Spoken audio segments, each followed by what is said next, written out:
Bonjour tout le monde, une capsule vidéo aujourd'hui super donc importante sur le mouvement rectiligne uniformément donc accéléré. Donc M, R, U, A, donc mouvement rectiligne uniformément accéléré. Donc il faut connaître par cœur là, finalement que MRUA, c'est qu'on a donc une accélération. Notre vitesse, dans le fond, va augmenter de façon constante ou diminuer de façon constante, ce qui fait en sorte qu'on va avoir une accélération. Des mouvements, donc rectilignes uniformément accélérés, il y en a plein. Donc, des exemples, là, ça, c'est vraiment pas difficile donc, à trouver. Genre un avion donc, qui est en train de décoller, une fusée qui est en train de décoller, une voiture qui ralentit, je sais pas moi, admettons, donc un objet qui tombe en chute libre, un vélo, là, un cycliste qui descend une pente là, en vélo. Donc, c'est plein d'exemples. Si, là, on fait notre laboratoire du mouvement rectiligne uniformément accéléré, sur notre ruban, qu'est-ce qu'on va voir? C'est des points de plus en plus, donc distancés. C'est normal parce qu'il y a une accélération. Fait que ça veut dire qu'en fonction du temps, ben, notre déplacement va être de plus en plus grand. Au niveau graphique, on va avoir trois graphiques donc à apprendre par cœur, donc à étudier. On va y aller avec le graphique numéro 1. Donc, graphique numéro 1. Il faut savoir par cœur que le graphique de la position en fonction du temps va nous donner, et là, vous allez la mettre en rouge, là, parce que sinon, vous allez être mêlé en fin de l'année, il va nous donner une belle courbe, donc ascendante. Cette courbe ascendante-là, là, je vais l'effacer, là, parce que, tu sais, ça vient comme un peu, là, tannant, là. Cette courbe ascendante-là va nous donner des indices. On va aller écrire indice. Nous donne en fait, donc, un indice. C'est à savoir que la pente de cette courbe-là va nous donner la vitesse. Souvent, là, la pente, c'est souvent égal à la vitesse. Mais là, vous allez dire, voyons, madame, la pente est égale à la vitesse, c'est une courbe. Comment je vais faire pour aller calculer donc la pente? Fait que c'est sûr qu'il va falloir s'imaginer un point qui arrive juste au début, puis un point qui arrive juste un peu donc vers la fin. Fait que comme si on avait une ligne imaginaire là, vraiment droite. C'est comme ici, là, on aurait donc le point 0, 0. On aurait donc le point 8, 160. Ça a l'air arrivé pas mal juste là à 160, oui. 8, 160. Comme on nous dit ici, ça pourrait être notre point x1, y1, notre point x2, y2. Fait que tout ce qu'on aura à faire pour aller calculer donc la vitesse moyenne, dans le fond, c'est ça qu'on est, on est en train de calculer en faisant la pente là, entre deux points, c'est qu'on ferait notre formule de secondaire 3, y2 moins y1 sur x2 moins x1. Ce qui va faire en sorte qu'on va faire 160 moins 0 sur 8 moins 0, ce qui va nous donner donc 160 divisé par 8, c'est écrit ici, 20 mètres par seconde. Parce que des mètres divisé par des secondes, ben, ça donne finalement donc une vitesse. Ça, c'est pour la vitesse donc moyenne. Pour ce qui est de la vitesse donc instantanée, je fais ça. Pour ce qui est de la vitesse instantanée, c'est qu'admettons que je veux savoir après 8 secondes précisément ben, où est-ce que mon véhicule en est rendu avec sa vitesse. Quelle est donc sa vitesse à ce moment-là? Là, vous allez dire, ben là, je ne peux pas me prendre 2 points, là, c'est vraiment à ce moment-là. Fait que vous dessinez donc une tangente. Une tangente, c'est une droite qui touche en un et un seul point. Sur cette tangente-là, on va se prendre 2 points qui arrivent juste. Bien là, c'est sûr, pourquoi pas le point 8 puis 160, puis aller se prendre donc un autre point, n'importe quel point. Après, on ne le fera pas, là. Après, on fait y2 moins y1, donc sur x2, donc moins x1, et ça va nous donner donc la vitesse à ce point-là précisément. Donc, on voit que ce n'est pas la même que la vitesse moyenne. La vitesse moyenne, c'est en moyenne, entre 0 et 8 secondes, j'allais à 20 mètres par seconde. Puis ici, la vitesse instantanée, c'est qu'à 8 secondes, ce qui n'est pas précis en passant avec la tangente, là, trouver la vitesse instantanée, bien, à 8 secondes, j'allais exactement à 40 mètres par seconde. Fait que tout dépendant quelle orientation vous avez mis donc votre tangente, c'est sûr que ça peut jouer donc un peu. Juste ici pour vous montrer à quoi que ça ressemble une tangente. Donc, une tangente, c'est une droite qui touche juste à un seul point de ma courbe. Puis là, ben, je vais me prendre 2 points, puis je vais calculer, là, c'est sûr, donc le taux de variation. On va se pratiquer pour aller calculer le taux de variation, tiens, avec la vitesse instantanée au point A. Fait qu'au point A, bon, ben là, on va tricher avec les points qu'ils ont pris, là. Moi, j'aurais pris des points là, qui arrivent un petit peu plus juste que ça, là, mais c'est pas grave. On va le prendre le point 4,3. Ensuite, monte de 1. Je suis en train de regarder là où est-ce qu'on est en train de monter, de 1. Puis, on va prendre donc le second point, qui est le point tasse de 11, 5,5. Comme ça ici. Fait que ça serait mon point X1, Y1, et ça serait mon point X2, Y2. Fait que je vais aller faire Y2 moins Y1 sur X2 moins X1, et ça va me donner 0,67 mètres par seconde. Bien entendu, ça me donne une réponse positive, parce qu'ici, là, on est en montant, là, on est en train, là, finalement, donc, de monter. On ne le fera pas, on n'ira pas calculer les autres, mais une tangente au point B, bien, ça serait vraiment une belle tangente horizontale. Fait qu'horizontale, bien, c'est sûr que la pente, elle est nulle, elle est égale à 0, fait que ça serait 0 mètres par seconde. Puis au point C, bien, on est allé se prendre deux points, là, ce point-là puis ce point-là. On est allé calculer la pente et elle est négative. C'est normal, hein, parce que ça descend. Fait que j'imagine qu'on est en train de décélérer parce que la pente est égale à l'accélération. La pente est égale à la vitesse. Fait que c'est une diminution donc de vitesse. On y va avec le graphique, donc numéro 2. Graphique numéro 2. J'écris aussi mal qu'avant. Fait que c'est la vitesse, donc en fonction du temps. Il faut apprendre par cœur, bien évidemment, que dans un mouvement rectiligne uniformément accéléré, ça nous donne donc une belle droite donc qui monte comme ça. Ne pas se mélanger avec le graphique de la vitesse en fonction du temps, mais pour le mouvement rectiligne uniforme. Le mouvement rectiligne, donc uniforme, sa vitesse est toujours constante. Ça, c'est pas ça, là. Donc, il ne faut pas se mélanger.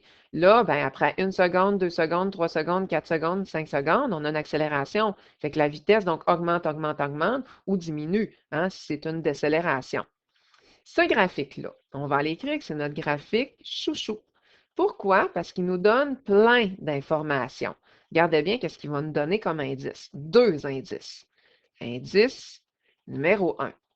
Que la pente ben, va nous donner l'accélération. Quand que je vais aller calculer variation des Y sur la variation donc des X, autrement dit Y2 moins Y1 sur X2 moins X1, bien, Colin, ça va me donner l'accélération. Et regardez, c'est normal que ça me donne l'accélération parce que si je vais vous prouver ça, donc mathématiquement, là, regardez là, les Y, ça c'est X, Y. Les Y, c'est des mètres par seconde. Puis l'axe des X, ben, l'unité, c'est des secondes ou secondes sur 1. Fait que si là, je fais mètres divisé par des secondes fois, parce qu'on se rappelle, quand on divise une fraction, on fait fois l'inverse de la deuxième fraction, là, fois 1 sur des secondes. Ben, des mètres fois 1, ça me donne des mètres, des secondes fois des secondes qui me donnent des secondes au carré. Et ça, c'est les unités de l'accélération. Fait que si on ne s'en rappelle plus, donc à l'examen, on peut tester ça donc avec les unités. Deuxième indice. Indice numéro 2, c'est que l'air sous la courbe est égal au déplacement. Fait que l'air sous la courbe est égal au déplacement. Fait que ça veut dire que à un point précis, donc je peux aller calculer donc l'air sous la courbe, comme admettons, je ne sais pas, moi, ici, ça serait tout simplement l'air du triangle, et ça me donnerait base fois la hauteur divisé donc par 2. Fait que ça veut dire que si je fais la base fois la hauteur, ben, je vais faire des mètres par seconde fois des secondes, ou des secondes sur 1. Les secondes et les secondes, donc, s'annulent, fait que ça va me donner des mètres sur 1. Et des mètres sur 1, ben, Colin, ben, c'est le déplacement. Fait que ça le prouve que c'est vraiment donc en lien avec le déplacement. Donc, on vient de prouver là, les unités là, du déplacement là, avec ça ici. Hey, fait que ça nous en donne-tu un peu des choses là, finalement? Donc, ces notes de cours-là, là, ben, ce graphique-là, là, dans ces notes de cours-là. Justement, on peut aller se pratiquer. On ne le fera pas là, parce que c'est super facile. Donc, on a deux graphiques. Puis là, on remarque que, oh, c'est le graphique de la vitesse en fonction du temps. Vitesse, donc en fonction donc, du temps. Puis là, on nous demande de déterminer l'accélération dans chacun des graphiques. Bien, ça veut dire que c'est sûr que probablement ici que ma réponse va être positive parce que je sais que l'accélération, ben, c'est égal à la pente. Fait que si je fais y2 moins y1 sur x2 moins x1, ben, c'est sûr que ça va me donner un chiffre positif, fait que je vais avoir une accélération. Et ici, ben, ça descend. Je vais avoir une accélération, donc négative. Fait que vous pouvez essayer de le faire, là. Donc, y2 moins y1 commence à être bon là-dedans, là. Sur x2, donc moins x1. Ça va nous prouver effectivement que ça nous donne l'accélération. Une petite note, on va écrire un petit rappel peut-être ou un petit graphique là, pour nous aider. C'est que lorsque j'ai le graphique de la vitesse en fonction du temps, bien, si j'ai une droite qui monte, ça veut dire que notre accélération est positive. Ça veut dire que j'ai une augmentation de vitesse. Quand que ma droite, elle est nulle, elle est horizontale, horizontale, bien, ça veut dire qu'il n'y en a pas d'accélération. L'accélération, donc, est égale à 0.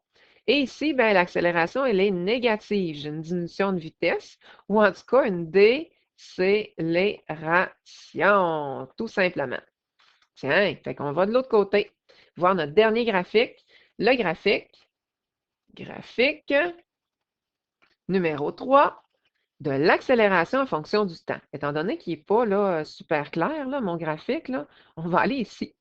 Fait que le graphique de l'accélération en fonction du temps, bien entendu, le temps, c'est en secondes. L'accélération, c'est en mètres par seconde au carré.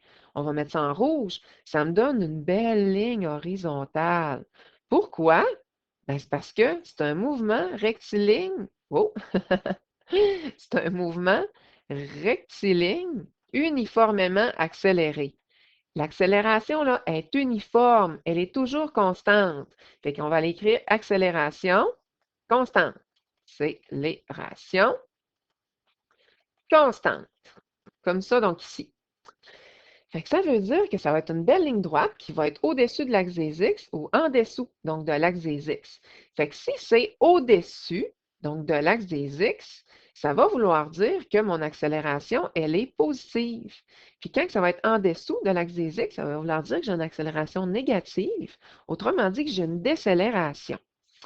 Et qu'est-ce que ce graphique-là peut me donner comme indice? On va aller écrire ici indice. C'est que la variation donc de vitesse va se trouver avec l'aide de l'air sous la courbe. Fait qu'en allant calculer l'air sous la courbe, admettons ici, ou l'air sous la courbe, là, c'est ça, là. Fait que c'est tout le temps entre la courbe et l'axe des X, bien, ça va me donner donc l'accélération. Juste avant de passer donc à l'exemple suivant, regardez bien, c'est notre graphique qui nous intéresse, ça, l'accélération en fonction du temps. Mais regardez avec les sections, j'ai été capable d'aller chercher, oups, ce graphique-là, donc avec lui. Puis en plus, ça me donne plein d'informations. Regardez, parce que je sais que quand que je calcule la pente de ce graphique-ci, du premier, là, de la vitesse en fonction du temps, bien, ça me donne l'accélération. Fait que si la pente est positive, bien, c'est sûr que là, mon accélération est au-dessus de l'axe des X. Si ma pente, donc, elle est nulle, bien, c'est sûr que ici, donc, ça va être égal donc à 0. Si c'est négatif, ça descend. Là, c'est nul, là. Si ça descend, bien, c'est sûr que ça va être dans le négatif, puis ainsi de suite. On pourrait aller calculer la pente de chacune des sections, puis aller dire, ah, mais là, ici, là, la pente est égale à 1. Fait que je vais aller le placer donc à 1.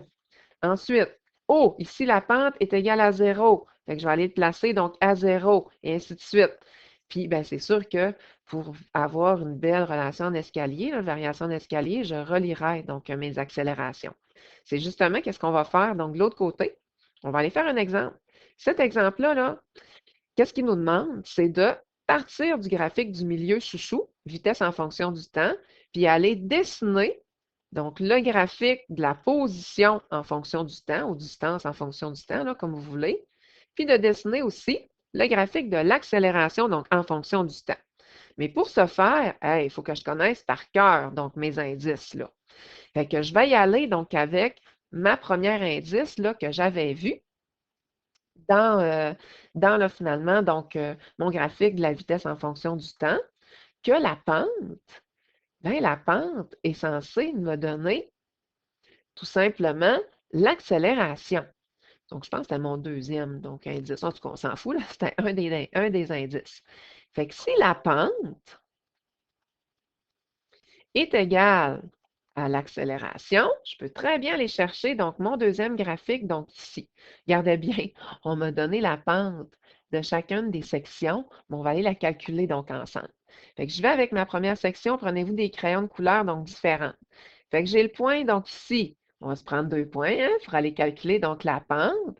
J'ai le point 0,6. On va dire que ça arrive juste à 6. Ah oui.